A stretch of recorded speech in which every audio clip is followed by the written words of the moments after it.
Assalamualaikum warahmatullahi wabarakatuh. Kami dari kelompok 3 akan menjelaskan materi mengenai respirasi hewan air. Anggota kelompok kami yang pertama yaitu Dika Budroyoni nomor absen 7, yang kedua Zahirah Laila Aziza absen 8, dan yang ketiga Firda Mirasakin absen 9. Yang pertama yaitu respirasi. Respirasi merupakan proses pemasukan udara, pengambilan oksigen, dan penggunaan oksigen untuk oksidasi hingga pengeluaran dari sisa metabolisme pernafasan. Oksigen juga merupakan proses pengikatan oksigen dan pengeluaran karbon dioksida dalam darah melalui alat pernafasan. Selanjutnya ada mekanisme pemompaan air. Mekanisme pemompaan air pada ikan merupakan rangkaian proses yang dilakukan oleh ikan untuk mengambil oksigen dari air. Yang pertama yaitu pemompaan air pada ikan bertulang sejati atau teleostei. Ada 3 fase. Yang pertama fase inspirasi atau penarikan air. Jadi ketika mulut ikan terbuka, rongga bukal akan membesar, sehingga operkulum menutup dan menciptakan tekanan negatif di dalam rongga bukal. Air dari lingkungan sekitar akan masuk ke rongga bukal melalui mulut. Kemudian mulut akan menutup, meningkatkan tekanan di dalam rongga bukal. Operkulum akan membuka, dan air akan mengalir melalui filamen-filamen insang, tempat pertukaran gas terjadi. Kemudian dikeluarkan melalui bukaan operkulum. Yang kedua yaitu pemompaan air pada ikan bertulang rawan atau chondrichthyes.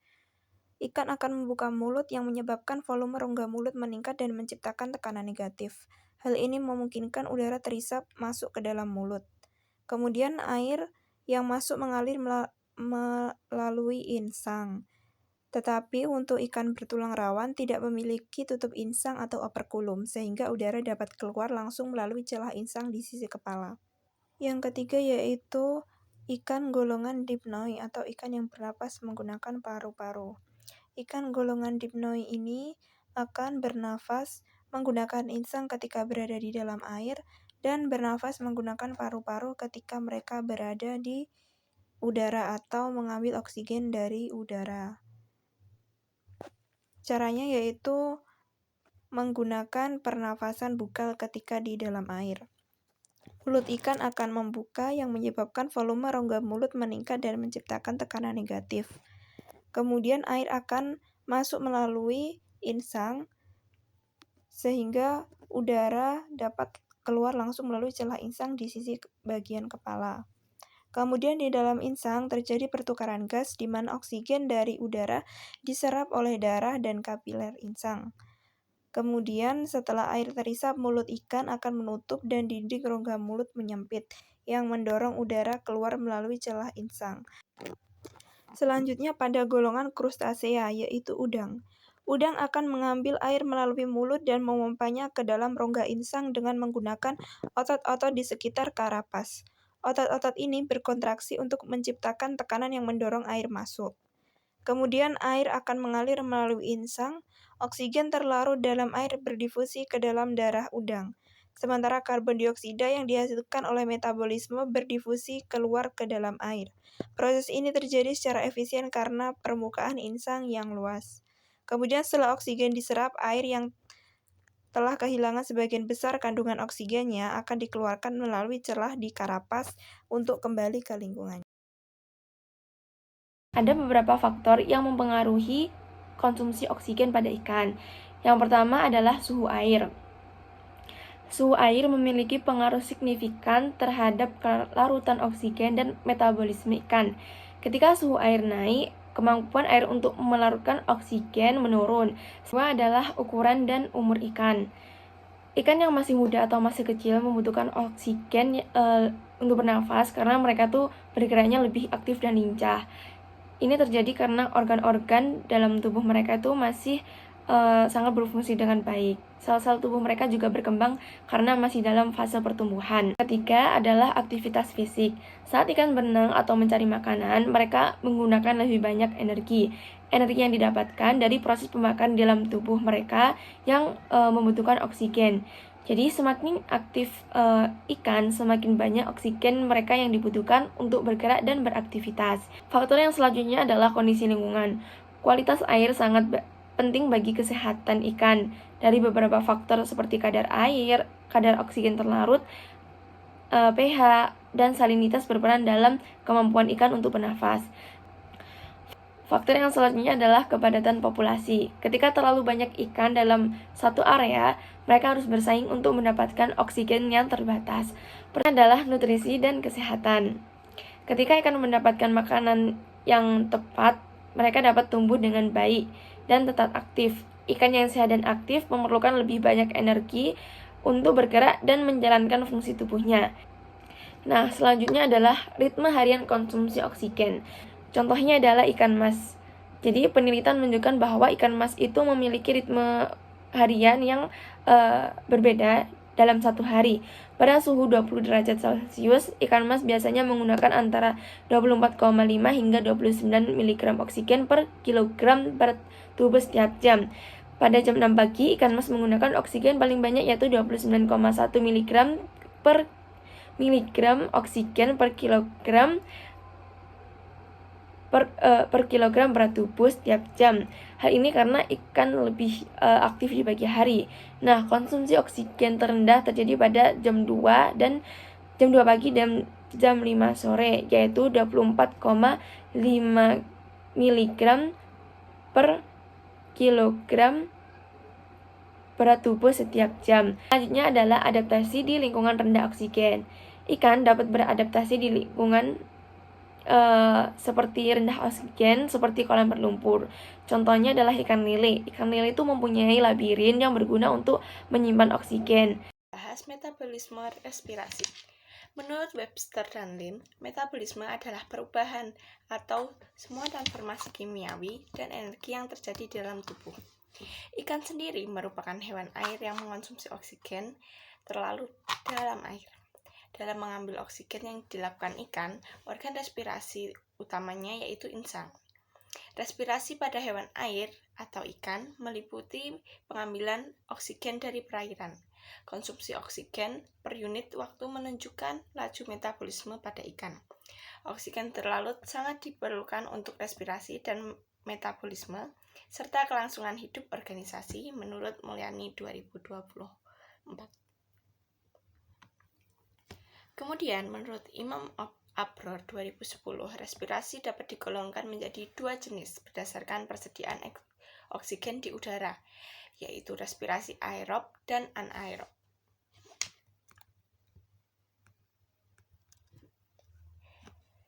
Respirasi aerob, di mana proses pernafasan ini membutuhkan oksigen. Pada hewan air, respirasi aerob umumnya terjadi pada hewan yang memiliki insang atau sistem pernafasan lainnya yang memungkinkan untuk mereka mengambil oksigen di dalam air. Ikan perlu mengonsumsi oksigen untuk melakukan metabolisme aerob. Oleh karena itu, perubahan konsumsi oksigen ikan dapat digunakan untuk menilai perubahan laju metabolisme. Proses ini melibatkan pengambilan oksigen dari air, lalu transportasi oksigen ke sel-sel tubuh, kemudian respirasi seluler, dan yang terakhir pengeluaran karbon dioksida. Untuk contoh hewan air yang melakukan respirasi aerob yaitu ada ikan, udang, dan kepiting. Yang kedua ada respirasi anaerob, di mana proses pernafasan yang tidak membutuhkan oksigen. Respirasi ini terjadi ketika hewan air berada dalam kondisi kekurangan oksigen, misalnya di perairan yang berlumpur atau dalam kondisi yang ekstrim. Respirasi anaerob pada ikan juga terjadi ketika kadar oksigen terlarut dalam air sangat rendah, atau ketika ikan berada dalam kondisi stres yang membutuhkan energi tambahan. Kondisi ini dapat terjadi di perairan yang berlumpur, di bawah es, atau ketika ikan melakukan aktivitas fisik yang sangat intens. Respirasi anaerob hanya dapat dipertahankan untuk waktu yang terbatas, karena penumpukan asam laknat dapat menjadi racun bagi ikan tersebut. Untuk contoh hewan air yang melakukan respirasi anaerob ada beberapa jenis cacing dan moluska. Kemudian untuk pengukuran tingkat metabolisme, yang pertama itu ada alat tes spirometri. Dengan prinsip kerjanya, dalam pernapasan ada oksigen yang digunakan oleh organisme dan ada karbon dioksida yang dikeluarkan olehnya. Penyusutan udara akan terjadi jika organisme yang bernafas itu disimpan dalam ruang tertutup dan karbon dioksida yang dikeluarkan oleh organisme dalam ruang tertutup itu diikat.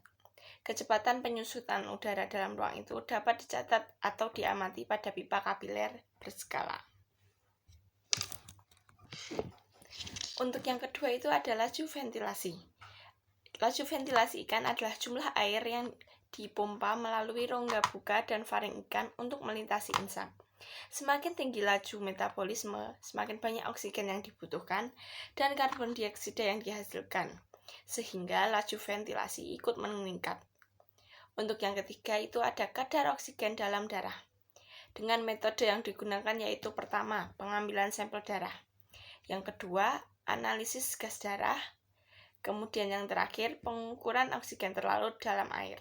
Itu ada faktor pemengaruh metabolisme. Faktor pemengaruh metabolisme sendiri itu ada 3, yaitu pertama, bobot tubuh, kedua suhu, dan yang ketiga konsumsi oksigen. Ketiganya memiliki kaitan yang sangat erat. Semakin besar bobot tubuh, maka makin besar pula energi yang digunakan untuk memompa darah, respirasi, dan gerakan peristaltik khusus. Sehingga bisa dikatakan bahwa semakin besar bobot tubuh, maka kebutuhan akan metabolismenya akan semakin besar. Kemudian pada suhu, peningkatan suhu akan menyebabkan peningkatan kecepatan metabolisme, respirasi, dan tingkat konsumsi oksigen pada ikan. Suhu lingkungan yang tinggi juga akan menyebabkan konsentrasi oksigen terlarut dalam air menurun dan konsumsi oksigen oleh ikan meningkat. Konsumsi oksigen menunjukkan bahwa setiap kenaikan bobot tubuh akan menaikkan tingkat konsumsi oksigen dan selanjutnya akan menaikkan nilai metabolisme basal ikan. Setiap kenaikan konsumsi oksigen akan menaikkan energi untuk metabolisme basal. Sekian pematerian dari saya. Terima kasih.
Respirasi aerob, di mana proses pernafasan ini membutuhkan oksigen.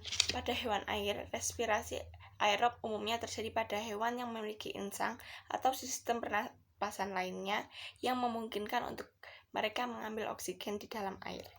Ikan perlu mengonsumsi oksigen untuk melakukan metabolisme aerob. Oleh karena itu, perubahan konsumsi oksigen ikan dapat digunakan untuk menilai perubahan laju metabolisme. Proses ini melibatkan pengambilan oksigen dari air, lalu transportasi oksigen ke sel-sel tubuh, kemudian respirasi seluler, dan yang terakhir pengeluaran karbon dioksida. Untuk contoh hewan air yang melakukan respirasi aerob yaitu ada ikan, udang, dan kepiting.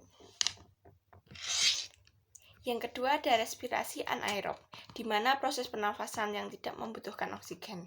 Respirasi ini terjadi ketika hewan air berada dalam kondisi kekurangan oksigen, misalnya di perairan yang berlumpur atau dalam kondisi yang ekstrim. Respirasi anaerob pada ikan juga terjadi ketika kadar oksigen terlarut dalam air sangat rendah, atau ketika ikan berada dalam kondisi stres yang membutuhkan energi tambahan. Kondisi ini dapat terjadi di perairan yang berlumpur, di bawah es, atau ketika ikan melakukan aktivitas fisik yang sangat intens.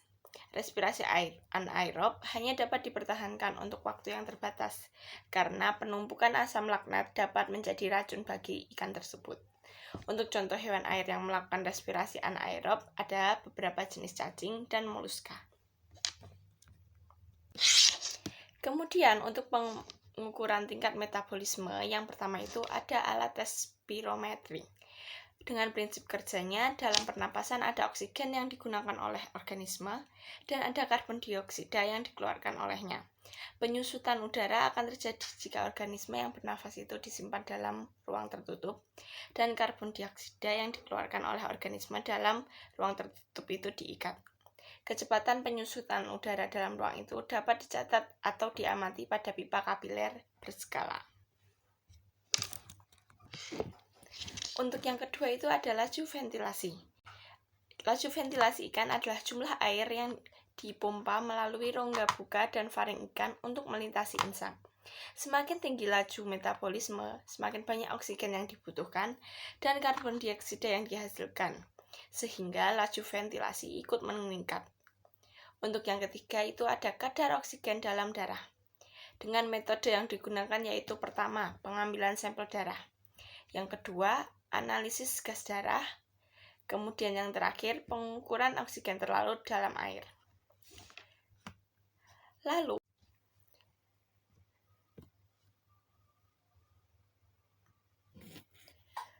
untuk yang terakhir itu ada faktor pemengaruh metabolisme. Faktor pemengaruh metabolisme sendiri itu ada 3, yaitu pertama, bobot tubuh, kedua suhu, dan yang ketiga konsumsi oksigen. Ketiganya memiliki kaitan yang sangat erat. Semakin besar bobot tubuh, maka makin besar pula energi yang digunakan untuk memompa darah, respirasi, dan gerakan peristalsis khusus. Sehingga bisa dikatakan bahwa semakin besar bobot tubuh, maka kebutuhan akan metabolismenya akan semakin besar. Kemudian pada suhu, peningkatan suhu akan menyebabkan peningkatan kecepatan metabolisme, respirasi, dan tingkat konsumsi oksigen pada ikan. Suhu lingkungan yang tinggi juga akan menyebabkan konsentrasi oksigen terlarut dalam air menurun, dan konsumsi oksigen oleh ikan meningkat. Konsumsi oksigen menunjukkan bahwa setiap kenaikan bobot tubuh akan menaikkan tingkat konsumsi oksigen, dan selanjutnya akan menaikkan nilai metabolisme basal ikan. Setiap kenaikan konsumsi oksigen akan menaikkan energi untuk metabolisme basal. Sekian pematerian dari saya. Terima kasih.